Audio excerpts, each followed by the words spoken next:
because we are at 5 o'clock, so in the UK. So thank you very much for everyone who's come. Nice to see you. So we've got our guests lined up here. Everyone's here and ready to go. Just before we get started, I'll just tell you a quick bit about Shiny. You probably know, but we're career networking for up-and-coming directors of all kinds, from very, very beginning to just about made it big time. We do these live streams. We do something called Shiny Picks, where everyone can submit a video and it's reviewed by people in the industry. And if it is selected as a Shiny Pick, then all sorts of great things happen, like you could end up on this live stream. We do a lot of promotion, and there's a few other things in the pipeline as well. What else do we do? That basically, we do the live stream and the Shiny Picks. Okay, so you hopefully can see Savannah somewhere who's waving. There we are. Savannah works with Shiny. She'll be managing the chat.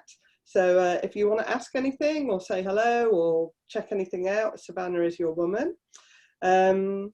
And the things we're going to do today, first of all, we're going to go to Sophia Carr-Gomm, who has, she put in a brilliant video into Shiny, which people loved, deservedly, and we'll be talking to Sophia in a little bit and watching the video. Then Marc and Nick Herbert will be taking us through the story of their commission of a brilliantly funny, well, a brilliant video which is funny for Nick's retail chain. Then at the end of that, we'll do the breakout rooms where everyone can talk to each other and do a bit of networking with each other. So that is it, and we'll start talking to Sophia. So Sophia. Hello. Oh, how are you? Yeah, I'm okay. Just listening to Boris's update just before I hopped on this. Oh, what was it? Can't meet with more than 6 people. So, hey, but you know, got to do what you got to do. Can we still go to the pub? Ask Buzzer. It just went in, went out, but I need to look back. Oh dear. Okay. I'll look that up afterwards. So, yeah. Thank you very much for putting your video into Shiny Picks for starters. So tell us a bit about you. When did you start directing? I only started directing in 2018, really. I trained as an actor and graduated from the Royal Conservatoire of Scotland in 2013 and worked professionally as an actor, mainly in TV and film. And then I just felt like there was something missing, quite simply. I was like, I should be feeling really fulfilled, and something's not quite right. And I did a module at drama school where I directed a play. I opted to direct a play and I got obsessed with it. And I sort of thought, that's something I'll do in the future. And my mum has always said, I think you're going to be a director. But I was like, no, I'm going to be an actor. I'm going to be an actor. And then I was for a bit. And then it was like, oh, this isn't really working out for me. Like on a deeper level, I suppose. So I just stopped and like kind of got back to myself, as it were. I was like playing hockey and just doing really simple things. And then I suddenly got an idea for a short film, wrote it down, showed some people. They said I should make it. And then I just crowdfunded for my first film and just taught myself how to direct film. Oh. And it went really well. I won a Best Director award at Oslo Independent Film Festival. It got into like 14 festivals. And then from then I've made more narratives and a few music videos and bits and bobs. And it's just like, after that experience, I was like, oh, this is what I want to do. So I left my acting agent and just was like, I'm gonna go full throttle with this. What does that feel like, being a professional in a professional director without having been to film school? It feels okay.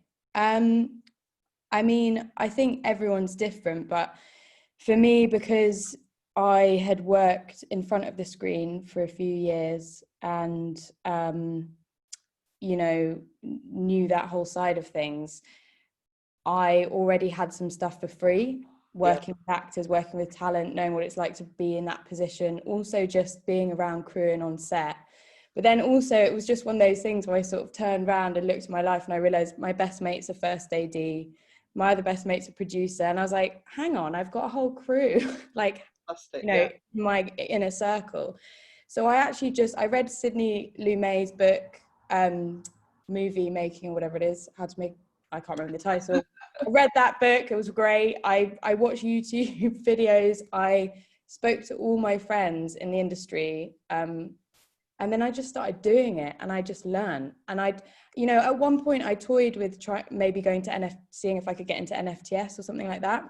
And I think that school is obviously really good and people do really well and stuff, but I don't think it's like necessary for everyone. And I just thought, well, I'm making movies myself now anyway, so I don't think I really need to go to school. And I also, I didn't want to be like, I didn't want to get too in my head with movies. I kind of wanted to go from my instinct, and because I'm not trying to replicate any other director, or I'm not a massive movie geek. And I think actually in some ways that's kind of helpful, because I'm just kind of not worrying about that stuff and I'm just kind of going on my intuition, I suppose.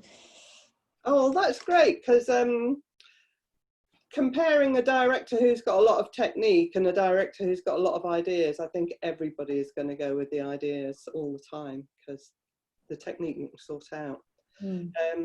So what are your career plans? What are your immediate ones, and what do you really hope is going to happen further down the line? Well, I feel really ready to sign, and I do really want to make branded content and music videos now. More, I mean, the ones I got through people, but now I kind of want rep so that I can actually, you know, go and do that. I feel like I've earned my stripes. So that would be great. I'm developing a feature film idea at the moment through this Film London lab at the moment. And I'm really ready to tackle long form as well. I really want to do in the future feature film, TV. I did a bit of like shadow directing on Emmerdale, and I'm going to be doing some on sex education. So things are like, but it's like just making that next move, you know, it's like, got your fingers in all the right pies by the sound of it. In a good way. So yeah, and you're based in Eastbourne, okay. Eastbourne, yeah. In the UK, obviously. Sunshine Coast. Okay. I've got a question here. Do you want to specialise in funny things? Well, I do love comedy, and actually that has trickled in. Like I love drama as well. I love all things, but yeah, I'd love to do comedies. I really enjoy comedies. Yeah. Great. Well, at that point, I think let us have a look at your video. So I'm going to do share screen. Hang on a moment. So for everyone who's watching, because as we all know, Zoom isn't great at doing streaming, there are links that Savannah has put into chat. So you could, if you like, mute what's going on with Zoom and go away and load this video. There's a link for it in chat in a different window and watch it. Otherwise, stay here and watch it with us.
Where's my coat?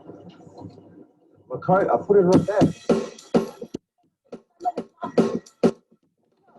Don't touch me. I was trying to do the lawn.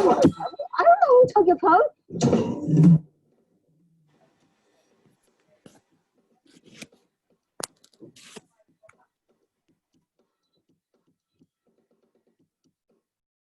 Right. Stop screen share. I love that, Sophia.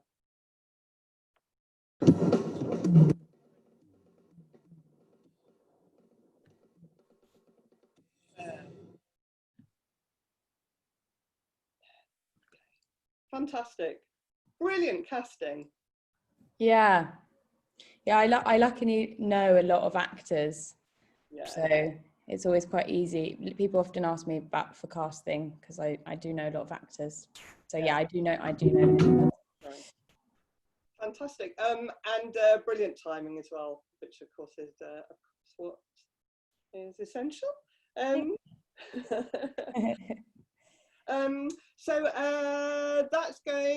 that's on the festival circuit at the moment, isn't it? It's we've got into a really exciting one, but apparently I'm not allowed to say it until the 15th of September. I asked them, I was like, oh, can I say? And they said no. So you're just gonna have to look at my Instagram if you're interested. It's going to be very exciting. I'll put it in the newsletter. Okay, awesome. Yeah. But it's just hit. We've just sent it to festivals. So that's our second one. The first one is Austin Micro Shorts Festival in Texas, which is pretty cool. So yeah, we're waiting to hear from a bunch of others too. Brilliant. Oh, well done. And thanks very much for joining us and letting us show your work. That was brilliant. Thanks for having me. And do hang around because Mark and Nick are going to have a conversation with each other now, but we're going to have questions at the end of it. So if there's anything that you want to jump in and ask, you're very welcome to do that. So coming over to Mark and Nick. Hello, Mark and Nick. Hey, how's it going? It's going really well, thank you. Nick, do you want to say who you are and what you do? My name's Nick and I own a retail branch in South Africa selling sneakers and streetwear. It's called Shelf Life. If you want to check out our site, it's shelflife.co.za. Excellent, thank you. And it's very cool as well. I saw, I think it was Red Bull were saying that you were an amazing entrepreneur and that the shops all look fantastic. So. Yeah, I've actually had the store for the past 14 years. I started sometime about 2006, and we slowly worked with the brands. We stocked Nike, Adidas, Puma, New Balance, all the major footwear brands, and we slowly worked with them. Marketing at that time in South Africa, it was really far behind the rest of the world, and we were sort of ahead of the curve in terms of the massive sneaker boom that hit the rest of the world. So we were in there at the right time, actually a little bit ahead of the time. It took some time to catch up, but yeah, that's where we're at right now. Fantastic. So Mark, tell us who you are and where you are as well. Yes, I'm in Johannesburg. I'm a director in South Africa. I'm with a company called Massive, primarily making commercials, music videos, and forms of digital advertising content. Okay, great. And sometimes you're in Amsterdam as well, aren't you? No, that was quite a while ago. But yes, I'm kind of represented in a few different places. So just depends what's on the cards. Okay, cool. So thank you both very much for being up for doing this. So we're going to try, we're going to see if we can make it work for Mark and Nick to be able to just talk to each other without me having to, without it having to come back to me, because they're the interesting people. So Mark and Nick have got briefing notes. So I'm going to hand back over to you. If this doesn't work out, because it does rely on technology a bit, then hey ho, we'll go back to me getting into it. And halfway through, or when it feels right for you, we'll stop and I'll do the I'll share the screen for the video. Okay, great. And yeah, so thanks. Yeah, so you can steer us back on course if you think I'm going off. So just a little background. So like I said, I'm a commercial maker here in South Africa. And like Nick said, Nick's got his sneaker streetwear stores, Shelf Life, which I think are rather culturally significant. They've got, I think, have made a really big impact in South Africa. He's got a store in Cape Town and one in Joburg, and they've got a big online presence.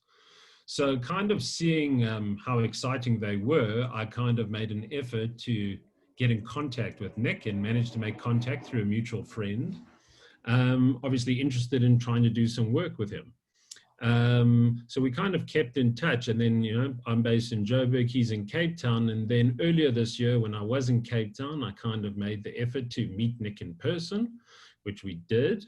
And then, yeah, again, was just sowing the seeds for interesting projects or promotions that they might have coming up in the pipeline. At which point, very shortly afterwards, Nick came back to me with the Stussy Nike collaboration, which was something big, which is an exclusive Shelf Life was going to have. And I told him, let me work on an idea. And in a rather short space of time, about a week or so, I then got back to Nick with the idea, kind of laid out a treatment script, which I have to say Nick loved. So, and obviously thought it was appropriate. So I'll hand over to Nick at that point, just to say why and if he thinks it's appropriate. So we were in contact for some time, and things cropped up, which we spoke about, which didn't really work out too much. And then this opportunity came up. It was an exclusive product and quite a big range, which meant that, you know, it wasn't only one piece of footwear or one thing specifically. We had apparel, we had backing, slides, we had footwear, headwear. We had a whole assortment in different colorways, and a pack which was 100% exclusive, pretty much within Africa actually to us, and would be a global story.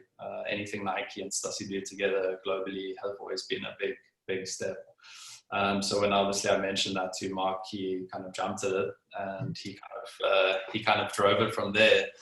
And yeah, he was pushing for the information on the pack and when we would get it and when the product would arrive. So I shared as much details obviously as I possibly could. These packs with brands like Nike, they don't share too much information before release dates. You know, sometimes it's only 2 to 3 weeks before. They keep everything very hush-hush and very confidential. So I shared the information, and so we had to kind of turn it around quite quickly. And Mark came up with the treatments. In the beginning, when I first saw the treatments, it's not at all what I expected. I had something completely different in mind.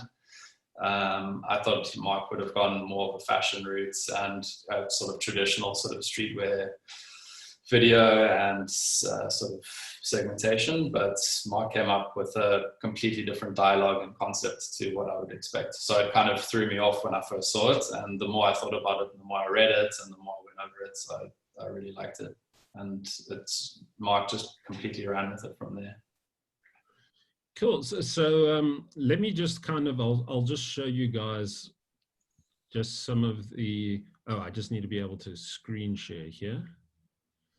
It says disabled at the moment. Let's try that. No, still. Wait a second. There we go. Okay, cool. So I'll just show you guys just a version of, so this is elements of the treatment / script that I showed to Nick, but I'll first just show you at that early juncture when Nick first mentioned the project to me, this was what we had in terms of the kind of internal communications of what the line would be. So already when I started thinking of the idea, I was using this as the kind of basis. And then as time also wore on, we were also in the thick of, coronavirus and lockdown. So there were also, I think, some complications about also what would arrive and adjustments to the line, because I think this was also early days. So also kind of ran with that. Here, just some introductory notes. So like Nick was saying, which was, I'm happy that it was different, was that I'd actually worked on a few clothing brands in South Africa, and often doing fashion work, I was kind of kept on thinking to myself, I think there's a different way to do things, that a lot of it ends up becoming quite samey. And I did have this idea of rather kind of creating an engrossing narrative and weaving the product within that. And in a way that it kind of is obviously slipped in there, but it also is part of the plot in a way. So it's kind of slipped in there, but at the same time, you're very consciously bringing attention to itself, but in a way that is actually enjoyable, in the way it's actually kind of sometimes completing the narrative, and there's a kind of joy with it. And for me, the big thing is you can see I put in here, no one needs to see more ads of people leaning against a graffitied wall and moodily staring at the camera. No one will hold a flare, and there will be no random objects on fire. We don't need to see any more of that. I think those hallmarks, I think are done. So that was kind of my mission statement there.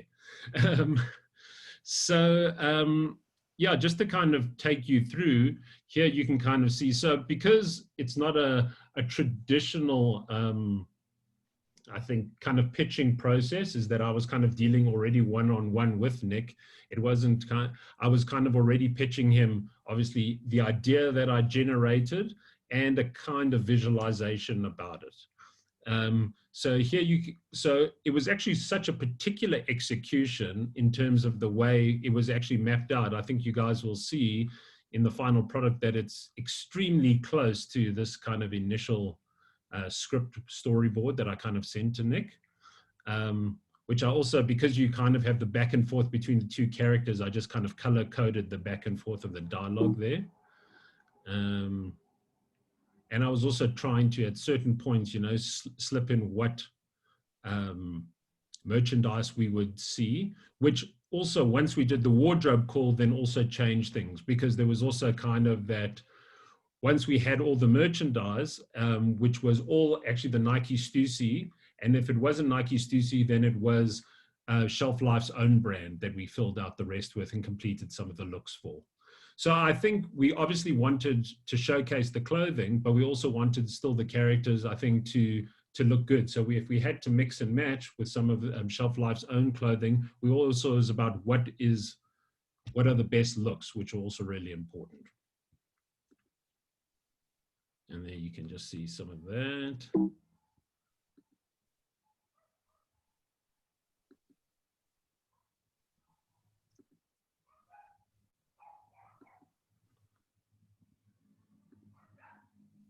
And there we go. And then that was our kind of end frame. So this dog who you'll see at the end is actually a dog that I actually developed with an animator a few years ago for a short film project of mine, which I never actually made. But I always kept him and I always loved him.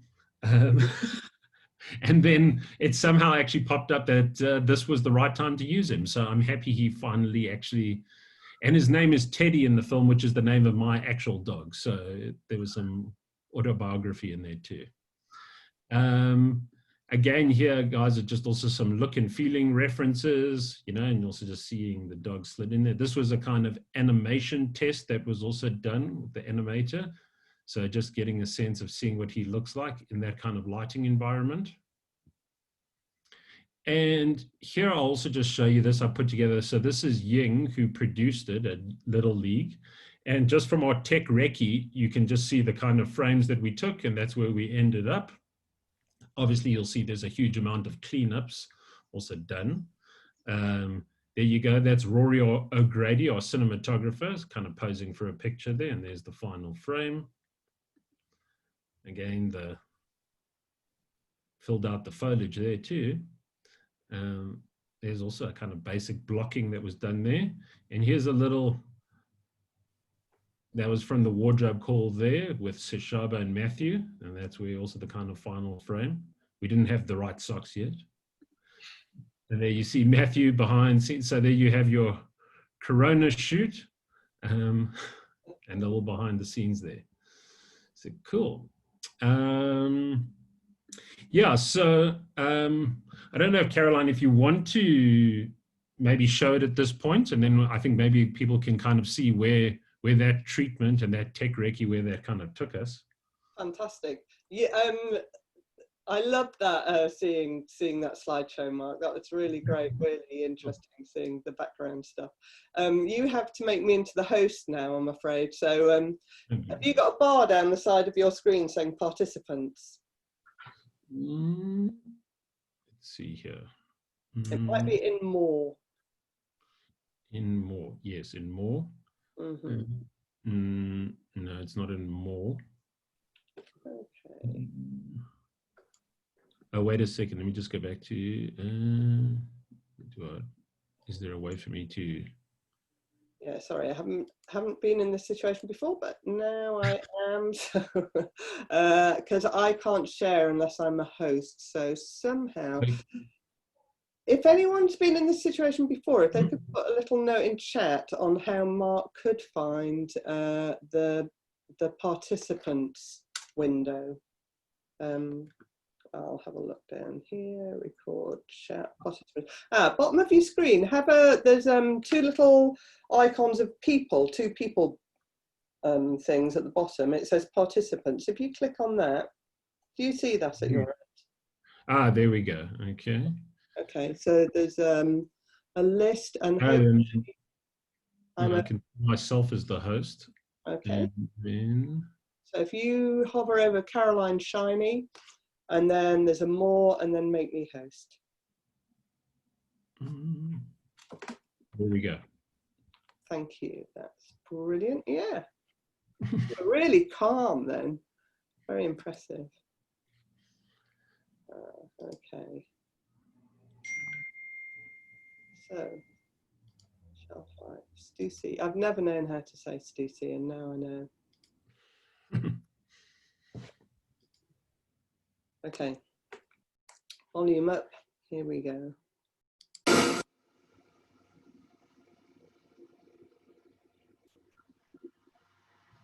Had a weird dream last night.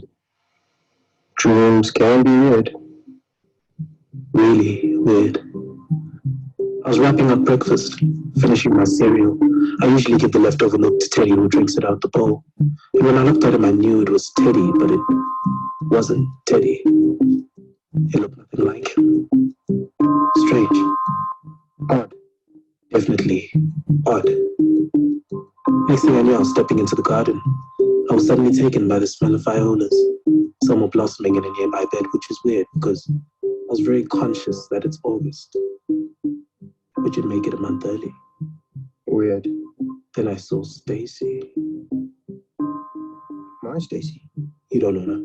Not what I meant. She was standing in an inflatable pool, and everybody knows what water means in dreams. Yes, they do. She then came up towards me. I backed up. Sitting up on the boot of my car, she lifted up my foot and slipped on my missing slide. Like I was a Cinderella. Weird, right? Creepy, actually. I said weird. Next thing I knew, it was night. And I'm running. From what? Nothing. Just cardio. Weird. I stop. In the street is a shape. It's a shoebox. What's in it?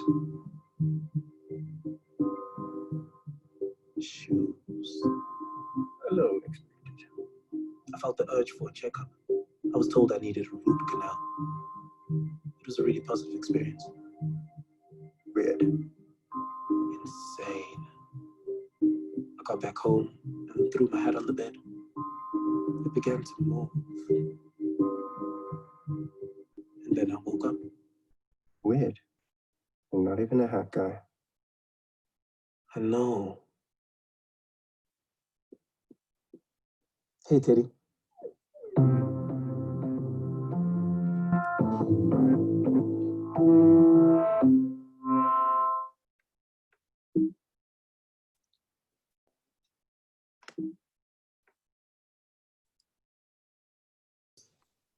Fantastic. So let's go back to you guys, and Nick, what did you think of that? Yeah, I was really surprised when I saw the first edit.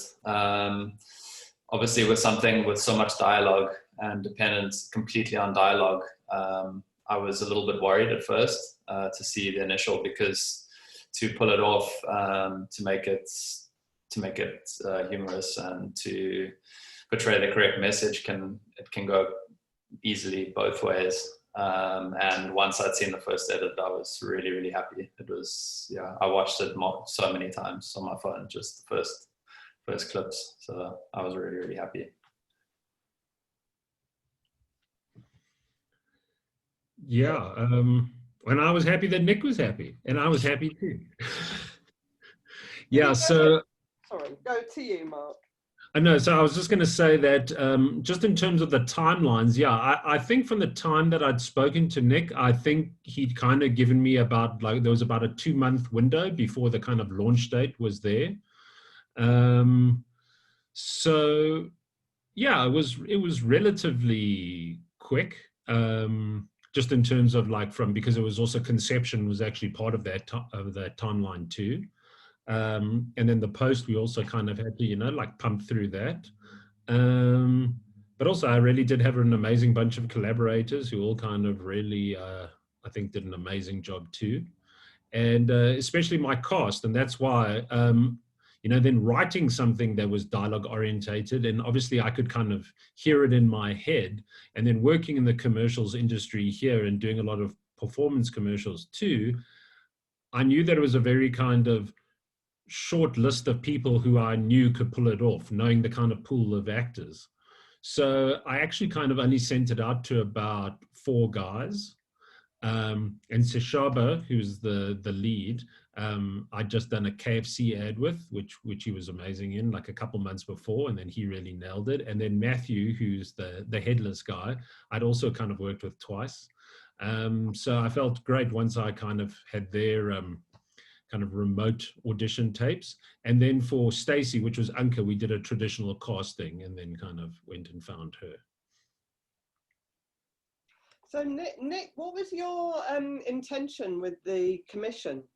What did you want to do with the video, and then what did you do with the video?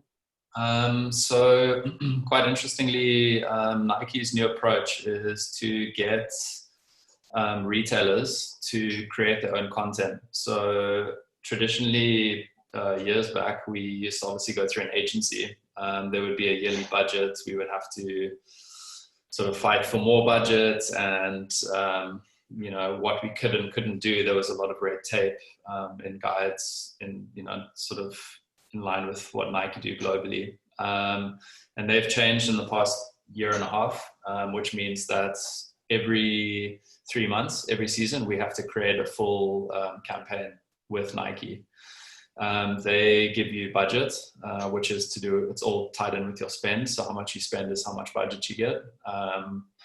And that's kind of, with Mark, where, he spoke to me and we started to have a conversation about what we could do together. It wasn't specifically Nike, it wasn't specifically any brand.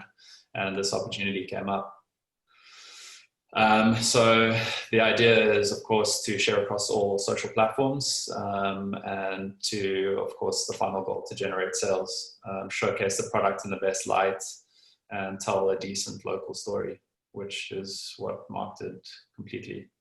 The response that we got was incredible from people. There were we had everybody writing to us. The video reached Nike Global very quickly, which is great. We had guys reaching out from Amsterdam to me, WhatsApping me saying this is incredible. They were so happy. They were sharing it internally. That was just within like half an hour of it actually going up. And we had 150,000 views in 3 days on our IGTV, which was great. Really, really huge for us. Can you tie it to sales, or are you just generally happy with brand awareness and your relationship with Nike? So we did, in the first day, we did 90% sold through on all footwear, and we did 50% sold through on all apparel, and we got a lot. It was pretty deep in sales, so yeah, we were really, really happy. Amazing. People are still speaking about it. Whenever I bump into someone I haven't seen in a while, they're like, "Oh, we saw this Nike commercial," and so it's great, really, really great.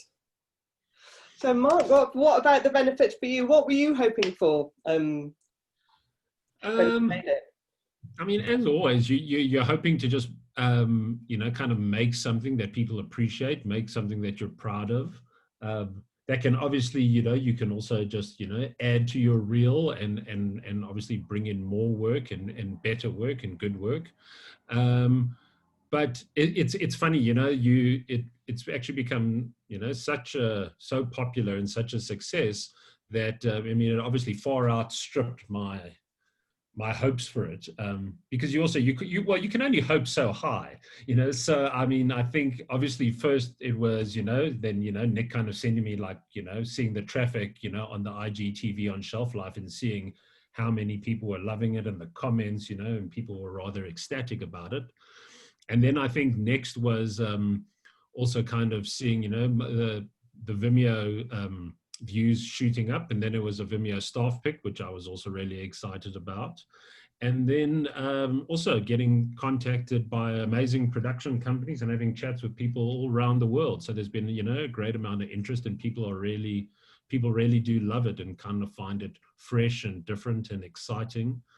And I think what's also really gratifying for me is, I think like Nick said, is that I think especially if you're not based in a country like probably the US or in the UK, which I think are kind of prime culture creators, then sometimes you can have a little bit of a chip on your shoulder. So I think, in some respects, you have people like going, ooh, you got this dialogue heavy commercial, but these guys are speaking South African accents.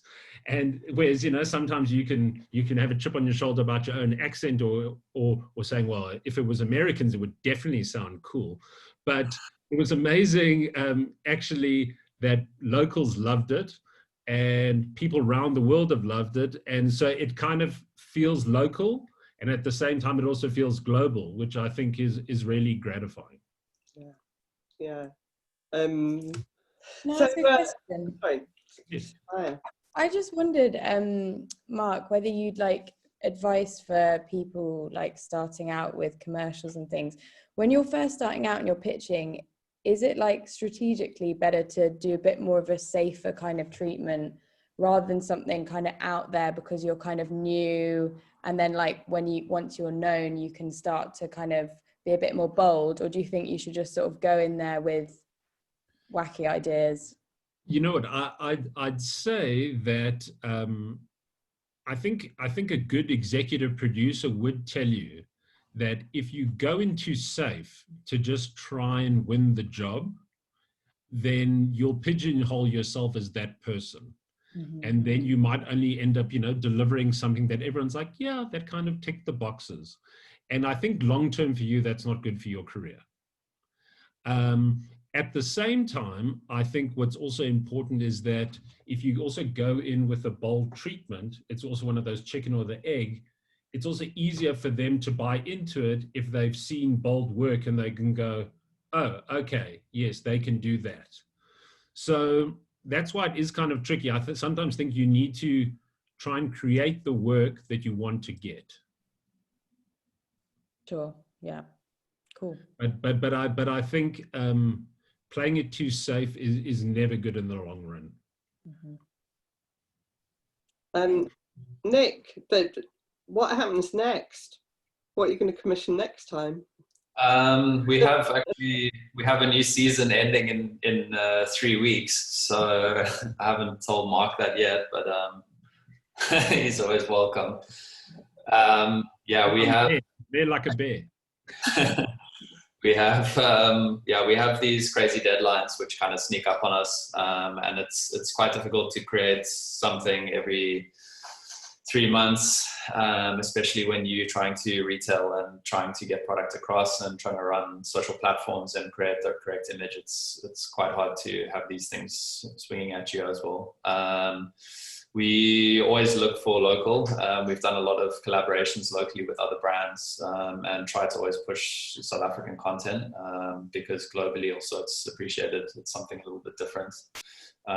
We did something which we released yesterday, which is a Sealand collaboration. It's a brand from Cape Town, based in Cape Town, but has a global reach.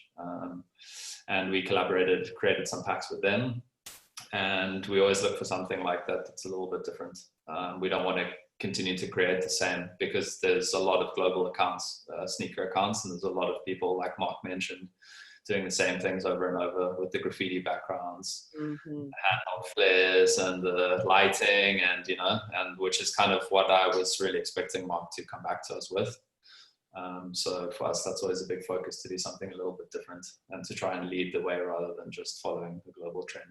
Yeah, but absolutely hurrah for breaking that genre, breaking the mold there. And great news for up and coming directors, that retailers have their own budget, or have access to budget, and have commissioning needs. Because if you're in Eastbourne and there's a Nike store there, presumably Eastbourne Nike store have got a bit of budget, if people with cool ideas. Eastbourne don't have a Nike store, sadly. Got some other nice things like the beach, but no, but I'm right near the station, so I can get into London very quickly.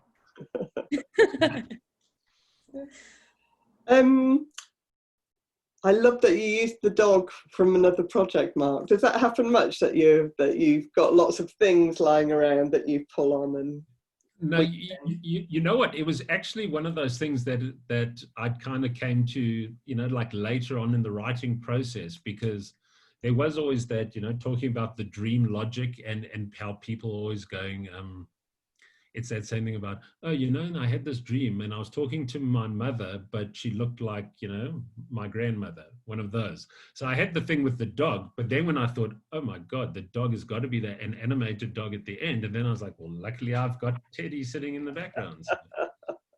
But no, I don't have a huge amount of things sitting in the drawer. Like okay. In the first edit, actually, Mark sent me, the dog was just a placement, and it was just a cardboard cutout. So we thought, wow, that's really crazy, but okay, it actually worked pretty well. We thought it was quite funny. And then I didn't actually know that it would be animated. I was like, okay, I just accepted that would be the final version. So then when we actually got the final, we saw it was animated. We got quite surprised. I really like that, because the first time that I watched it, I thought, I kind of went with, there was something weird going on about Teddy, but I didn't know what, and just kind of thought that was the joke. So I really liked that you tied it up at the end, even with a copper bottom joke. And great that also, Mark, to hear that you were making friends with Nick some long time before the commission happened. So there you are, a working director living your life as a director. And you've got your eye on the opportunities all the time. Yeah, you know what? I think it's very important for directors that you also, you don't stay still. I was actually speaking to someone in a new territory who I've actually just signed with, and what he said, which I think is a very wise thing, is he said, often directors think you reach a certain level, and you think you're maintaining. And he said, that's completely untrue. If you're not going up, you're going down. So I think, which can be scary, but at the same time, I think, there's always a new influx of new talent in the industry every year. I think every year there's people doing good work that, sees you, pop up a tier. So I think if you think you're resting on your laurels, or just, dealing with your current client base, I think that's true, is that eventually you're stagnating if you're not growing. Absolutely. We're going to go to the breakout rooms in a minute, but if anyone's got a question that they want to put in, be quick. Otherwise, there is a button at the bottom here, which I'm going to press, and it's going to put everybody randomly into breakout rooms, which are going to be small rooms where you get to network with other people. If you hate that kind of thing, there's a button that you'll see that comes up that says leave meeting, and it'll bring you back to where you are now. So I think, hello. So hi. So thank you very much to particularly thank you to Sophia, to Mark and to Nick. You were all really great, and I've loved all of your films, and it looks like everyone in the comments is saying lots of nice things as well. Thanks a lot for taking part. Next week, if you want to come next week, it's going to be great. We've got Toby Allen, who's Executive Creative Director at AMVB BDO, which, if you don't know, is an absolutely massive ad agency. And Toby has won so many awards. He's really up there as one of the world's best creative directors. And he's going to be interviewing a brand new signing to Halal, a woman called Thessa Maya. She won the Shiny Awards last year, or well, this year. She's been winning lots of other awards as well as an up-and-coming director. So she's not too far away from beginning to get commissions for TV commercials, which is, of course, where the huge money is in the commercial production industry. So come along and find out more about that. And if you're not signed, what kind of things might start happening to you when you're signed to a great production company. That's it. Submit your videos. We'd love to see your videos. Thanks very much for supporting Shiny. Please spread the word to all your friends. And that's it. Thank you. Bye-bye. Thank you. Yeah. Thank you. Cheers, guys. Thanks, eh? Ciao. Thank you.